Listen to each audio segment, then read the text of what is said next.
Hi friends, फटाफट channel में आपका स्वागत है। जक्षा का चंद्र रोवर जापान ने भारत के सहयोग से चंद्रमा के दक्षिणी ध्रुव पर उतरने का प्रयास किया। जापान का जाक्सा भारत के इसरो के लैंडर के सहयोग से लुपेक्स परियोजना को लागू करने की तैयारी कर रहा है, जो परियोजना के प्रक्षेपण और रोवर की डिलीवरी के लिए जिम्मेदार है।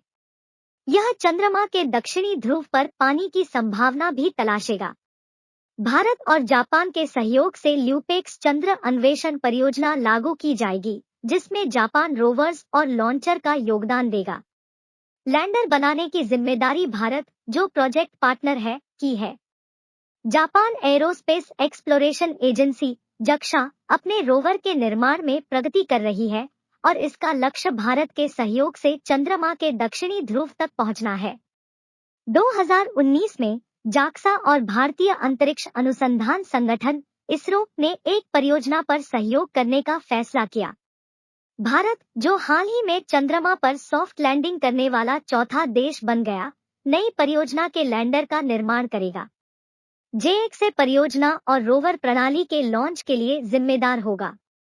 जक्षा द्वारा प्रदान किए गए विवरण के अनुसार परियोजना 2025 में एक नए जापानी H-3 रॉकेट द्वारा की जाएगी। जाक्सा पहले से ही रोवर के मूल डिजाइन चरण पर काम कर रहा है और वैज्ञानिकों की एक टीम एक रेट डिजाइन पर रोवर की गति परीक्षण कर रही है, जो चंद्रमा की सतह पर एक नाजुक धूल भरी जमीन रेजोलिट जैसा दिखता है। इन प्रयोगों से यह विश्वास पैदा होगा कि अंतरिक्ष यान चंद्रमा पर अपने प्राथमिक वैज्ञानिक लक्ष्यों को प्राप्त कर सकता है। लुपेक्स परियोजना चंद्रमा पर पानी की मात्रा और गुणवत्ता की जांच करेगी। रोवर निर्माण टीम के सदस्य नात्सु फुजिओका ने जाक्सा की ओर से एक बयान में कहा, हमारा उद्देश्य इस परियोजना से प्राप्त जानकारी का उपयोग चंद्रमा पर भविष्य की मानवीय गतिविधियों के स्रोत के रूप में करना है। रोवर स्वचालित होगा और वैज्ञानिक पेलोड की मदद से पानी की खोज करेगा। इसके साथ ही रोवर चंद्रमा की सतह की खुदाई करने में सक्षम होगा और रोवर के पास मौजूद उपकरण नमूनों का विश्लेषण करेंगे। जबकि प्रत्येक नमूने का विश्लेषण एक उपलब्धि है, वजन सीमा के कारण उचित परीक्षण करना एक चुनौती है। फुजिओका ने कहा, चंद्रमा पर सैकड़ों किलोग्राम वजन की रोवर भेजना, उसे चंद्रमा की सतह पर चलाना और वहां एकत्र किए गए नमूनों को मापना काफी चुनौतीपूर्ण काम है।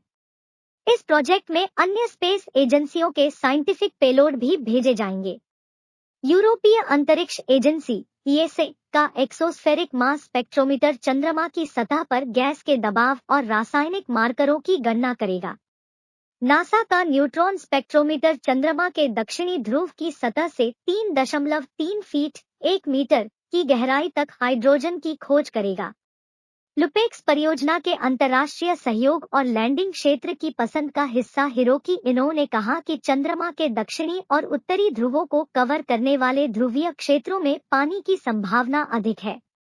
यदि इन क्षेत्रों में कोई पानी उपलब्ध है, तो इसका उपयोग भविष्य की मानवीय गतिविधियों में ऊर्जा स्रोत के रूप में किया जा सकता है।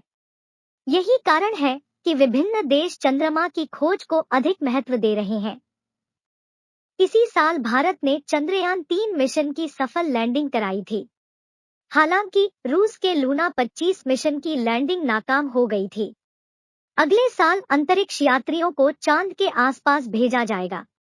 2024 में चीन का लक्ष्य चंद्रमा के दूरदराज के क्षेत्रों से नमूने एकत्र करना और उन्हें पृथ्वी पर वापस लाना है। यह उपलब्धि हासिल करने वाला पहला देश बन जाएगा। नासा की commercial lunar payload services CLPS योजना के तहत अगले साल कई परियोजनाएं लागू की जाएंगी। इसके अलावा एक जापानी वाणिज्यिक अंतरिक्ष यान के भी चंद्रमा पर पहुंचने की संभावना है। अगर आपको यह वीडियो पसंद आया हो तो चैनल को सब्सक्राइब करें